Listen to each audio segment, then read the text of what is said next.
नमस्कार मेरे प्यारे दोस्तों, एक बार फिर से स्वागत है आपका हमारे YouTube चैनल हॉरर पॉडकास्ट में। तो आज की कहानी है आखिरी सवारी, एक बस ड्राइवर की खौफनाक रात। तो चलिए बिना वक्त गवाए शुरू करते हैं हम आज की कहानी।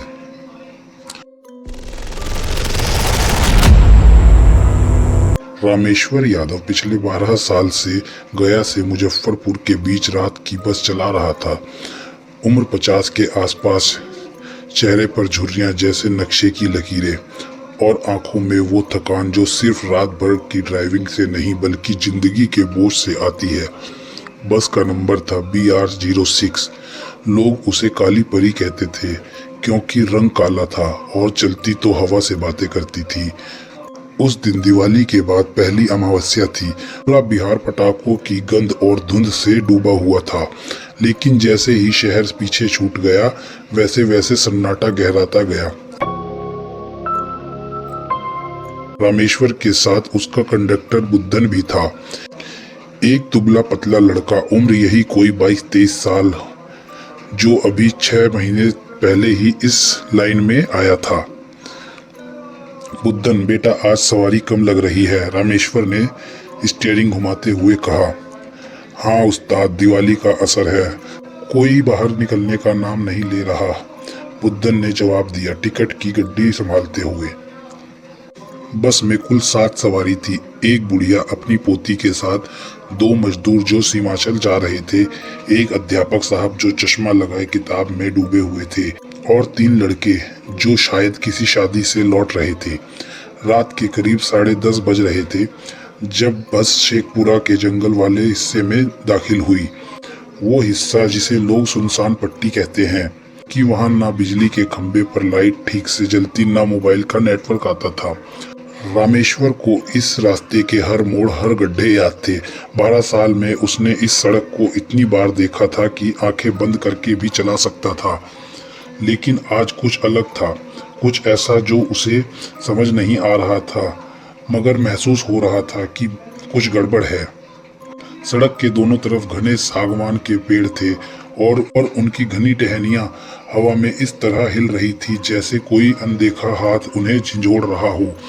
हेडलाइट की रोशनी में कभी कभी कोई साया सा दिखता, लेकिन रामेश्वर ने उसे नजरअंदाज कर दिया। रात में ऐसा अक्सर होता है, हिरण या सियार होंगे। तभी अचानक बस के इंजन से एक अजीब सी आवाज आई और स्पीड अपने आप कम होने लगी। बुद्धन ने पूछा, क्या हुआ उस्ताद? उसकी आवाज में हल्की घबराहट थी। पता नहीं, लगता है इंजन में कुछ गड़बड़ है। रामेश्वर ने बस को साइड में लगाया। जगह बिल्कुल सुनसान थी, दूर दूर तक कोई गांव नहीं, कोई ढाबा नहीं, बस अंधेरा और पेड़ों की सरसराहट। बस रुकते ही सवारियों में हड़कंप मच गया। भैया ने पोती को कसकर पकड़ लिया। अध्यापक साहब ने किताब बंद कर दी और खिड़की से बाहर झांक कर देखा। तभी एक मजदूर ने पूछा, कब तक ठीक होगी बस? रामेश्वर ने कहा, देखता हूँ भाई, 5 मिनट में। हालांकि उसे खुद भी यकीन नहीं था। उसने बुद्धन को टॉर्च देने को कहा और बोनेट खोलकर इंजन देखने लगा। बाहर की हवा में एक अजीब ठंडक थी, ऐसी ठंडक जो सर्दी की नहीं लग रही थी, बल्कि जैसे किसी ने बर्फ की सिल्ली सीने पर रख दी हो। रामेश्वर ने इंजन के कुछ तार जोड़े, प्लग साफ की, गाड़ी स्टार्ट नहीं हो रही थी। तभी बुद्धन ने कुछ देखा। सड़क के उस तरफ, जहां अंधेरा सबसे घना था, एक औरत खड़ी थी, सफेद साड़ी में, बाल खुले हुए, और वो बस की तरफ देख रही थी।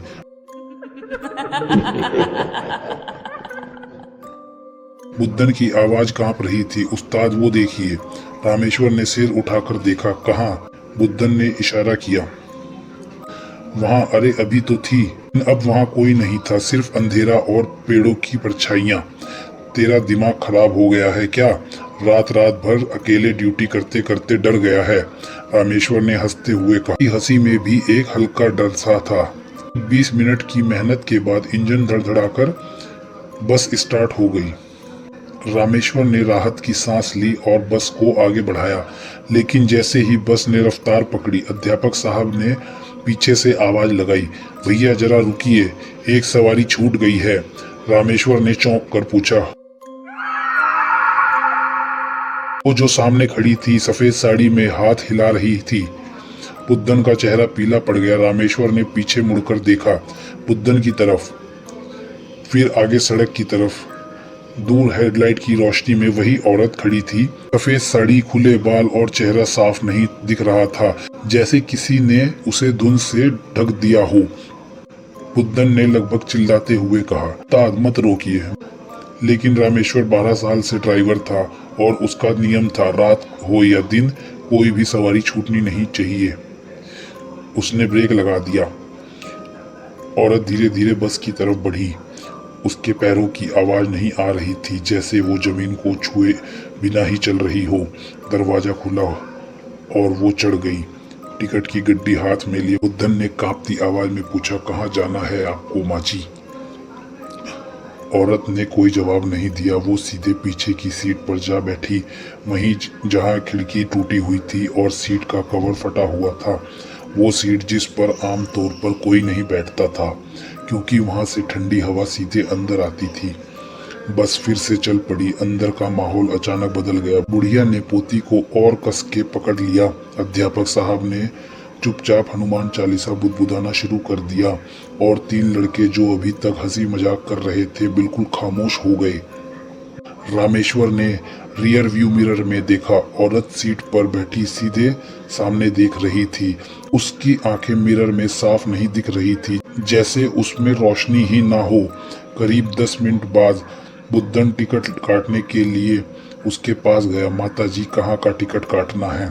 औरत ने धीरे से सिर घुमाया। उसका चेहरा अब साफ दिख रहा था, गोरा रंग, लेकिन आंखों के नीचे गहरे काले घेरे और होंठ नीले पड़े हुए। उसने बहुत ही धीमी आवाज में कहा, बरियारपुर, मुझे बरियारपुर जाना है। धन के हाथ से टिकट की गड्डी छूट गई। बरियारपुर, वो गांव तो 8 साल पहले नदी में आई भयंकर बाढ़ में पूरी तरह बर्बाद हो गया था। वहां अब कोई नहीं रहता, सिर्फ खंडर बचे हैं। माता जी, वो गांव तो... बुद्धन कुछ कहना चाहता था, लेकिन उसकी जबान लड़खड़ा गई। औरत ने कहा, मुझे पता है। उसकी आवाज में एक अजीब सी गूंज थी, जैसे वो किसी कुएं से बोल रही हो। मैं वहीं जा रही हूँ, अपने बच्चे के पास। बुद्धन भागते हुए वापस रामेश्वर के पास आया और उसके कान में सारी बात बताई। रामेश्वर का हाथ स्टीयरिंग पर कस गया। उसने भी सुना था बरियारपुर की कहानी। बाढ़ में एक औरत अपने छोटे बच्चे को बचाने की कोशिश में डूब गई थी और उसका शव कभी नहीं मिला। गांव वाले कहते हैं कि वो औरत अभी भी अपने बच्चे को ढूंढती है, रात के अंधेरे में सड़कों पर भटकती है, किसी वाहन को रोककर बरियारपुर जाने की जिद करती है। रामेश्वर ने खुद को समझाने की कोशिश की, ये तो सिर्फ कहानी है, लेकिन उसकी आवाज में यकीन नहीं था। तभी बस के अंदर तापमान अचानक गिर गया। सब सवारियों के मुंह से सफेद भाप निकलने लगी, जैसे कोई फ्रिज के अंदर बैठे हों। बुढ़िया की पोती रोने लगी, दादी बहुत ठंड लग रही है। अध्यापक साहब ने अपनी चादर उसे दे दी, लेकिन ठंड कम नहीं हुई। खिड़कियों पर धीरे धीरे बर्फ जैसे परत जमने लगी। भाप जमकर कांच पर धुंधली तस्वीरें बनाने लगी, जैसे किसी ने बाहर से हाथ के निशान बनाए हों। बुद्धन ने अपने कंधे पर एक ठंडी सांस महसूस करते हुए बोला, उस्ताद गाड़ी रोकिए मत, बस चलाते रहिए।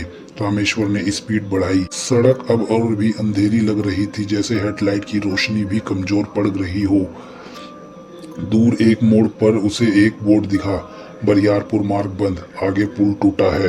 ये बोर्ड 8 साल से वहीं लगा था, जंग खाया हुआ और आधा गिरा हुआ। रामेश्वर ने पीछे मुड़कर कहा हिम्मत जुटाते हुए, माताजी, वो रास्ता तो बंद है, पुल टूट गया है, वहां जाना मुमकिन नहीं। औरत की आंखों में एक पल के लिए गहरा दर्द दिखा। मेरा बच्चा वहीं है, नदी के किनारे, वो अभी भी मुझे बुला रहा है, तुम्हें सुनाई नहीं देता? और सच में उस पल बस के अंदर एक बहुत हल्की, बहुत दूर से आती बच्चे की आवाज सुनाई दी। सारी सवारी सिहर उठी। बुढ़िया ने जोर से जय माता दी का उच्चारण शुरू किया। 3 लड़कों में से एक, जो थोड़ा दबंग किस्म का था, हिम्मत करके बोला, भाई ये सब क्या चल रहा है, कोई मुझे बताएगा? रामेश्वर ने ऊंची आवाज में कहा, शांत रहो सब लोग, हालांकि उसका दिल तेजी से धड़क रहा था। मैं बस को आगे बढ़ाता हूँ, अगले गांव तक पहुँचते हैं, वहां से मदद लेंगे। लेकिन जैसे ही उसने एक्सीलेटर दबाया, स्टीयरिंग अपने आप घूमने लगा, जैसे किसी अनदेखी ताकत ने उसे पकड़ लिया हो।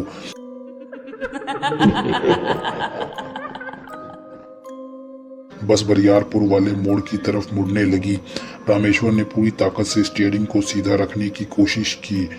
उसके माथे पर पसीने की बूंद चमक रही थी। बुद्धन माता जी से कहो, हमें इस रास्ते पर जाने की इजाजत नहीं है, ये पैसेंजर बस है, हम पर सबकी जान की जिम्मेदारी है। बुद्धन घबराते हुए पीछे गया, हाथ जोड़कर उस औरत के सामने खड़ा हो गया। माता जी, हम आपकी पीड़ा समझते हैं, आपका दर्द बहुत बड़ा है, लेकिन इस बस में 7 लोग और हैं, उनमें एक छोटी बच्ची भी है, कृपया हमें जाने दीजिए।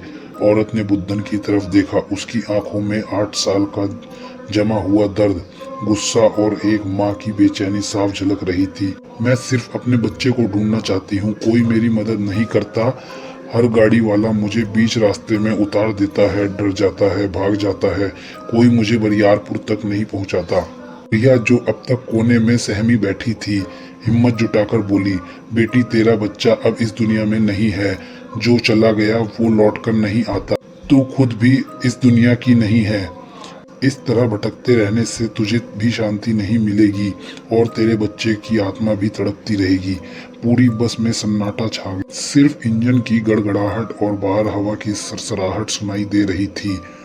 औरत की आंखों से आंसू बहने लगे, लेकिन वो आंसू सामान्य नहीं थे, वो धुंध की तरह हवा में घुल रहे थे। मुझे पता है वो चला गया है, लेकिन मैं उसे आखिरी बार गले नहीं लगा पाई। नदी का बहाव इतना तेज था कि मेरे हाथ से उसका हाथ छूट गया। मैंने उसे बचाने की बहुत कोशिश की। उसकी आवाज में अब गुस्सा नहीं था, सिर्फ एक माँ का टूटा हुआ दिल था। बुढ़िया ने अपना झुर्रीदार हाथ आगे बढ़ाया, हालांकि छूने की हिम्मत नहीं थी। बेटी, ये तेरी गलती नहीं है, प्रकृति के आगे किसी की नहीं चलती, तू खुद को माफ कर दे। तेरा बच्चा जहाँ भी है अच्छी जगह है, वो नहीं चाहता कि उसकी माँ इस तरह भटकती रहे। बस के अंदर की ठंड धीमे धीमे कम होने लगी, खिड़कियों पर जमी बर्फ पिघलने लगी। औरत की आकृति अब धुंधली पड़ने लगी, जैसे कोई तस्वीर धीरे धीरे मिट रही हो। उसने पूछा, क्या मुझे माफी मिल सकती है? उसकी आवाज अब बहुत कमजोर और दूर से आती लग रही थी। बुढ़िया ने कहा, तू पहले खुद को माफ कर। उसकी आंखों में भी आंसू थे। जा बेटी जा, तेरा बच्चा तेरा इंतजार कर रहा है, लेकिन उस रास्ते पर नहीं जहाँ तू ढूंढ रही है। शांति से जा।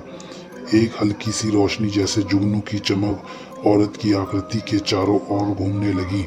उसके चेहरे पर पहली बार शांति की झलक दिखी। उसने कहा, धन्यवाद, इतनी धीमी आवाज में कि शायद सिर्फ बुद्धन और रामेश्वर ने ही सुना हो। और फिर एक झटके में वो सीट खाली हो गई। कोई धुआं नहीं, कोई आवाज नहीं, बस वो नहीं थी।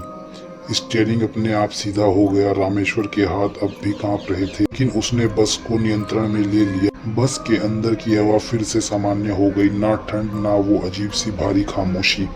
कुछ देर तक कोई कुछ नहीं बोला। फिर धीरे धीरे 3 लड़कों में से एक ने कहा, सच में हुआ या हम सबको कोई सामूहिक भ्रम हुआ?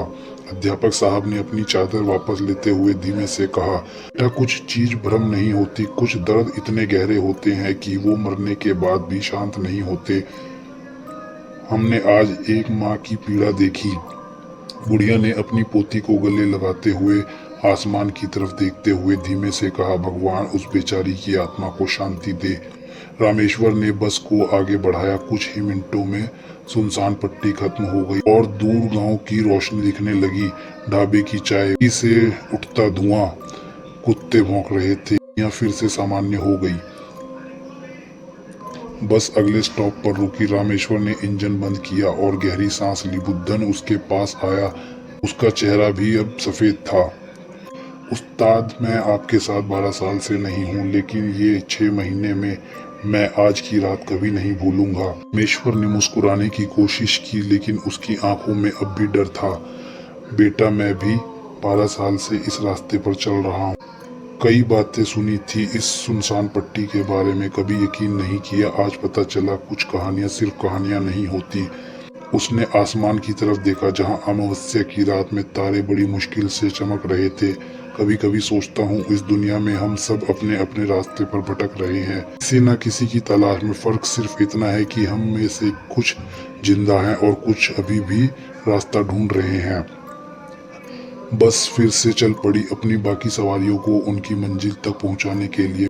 पीछे सुनसान पट्टी के जंगल में हवा अब पहले से ज्यादा शांत बह रही थी, जैसे किसी को आखिरकार सुकून मिल गया हो। कहते हैं उस रात के बाद बरियारपुर की सुनसान पट्टी पर फिर कभी किसी ने सफेद साड़ी वाली औरत को नहीं देखा, लेकिन आज भी जब कोर्ट की बस उस मोड़ से गुजरती है, ड्राइवर हल्के से रफ्तार धीमी कर लेता है और खिड़की से बाहर एक नजर डालता है, सिर्फ यह देखने के लिए कि क्या इस बार कोई और खड़ा है अपनी मंजिल की तलाश में। दोस्तों, कैसी लगी आपको यह कहानी कमेंट करके बताएं। अच्छी लगी हो तो लाइक करें, शेयर करें और ऐसी ही डरावनी कहानियों के लिए चैनल को सब्सक्राइब करें।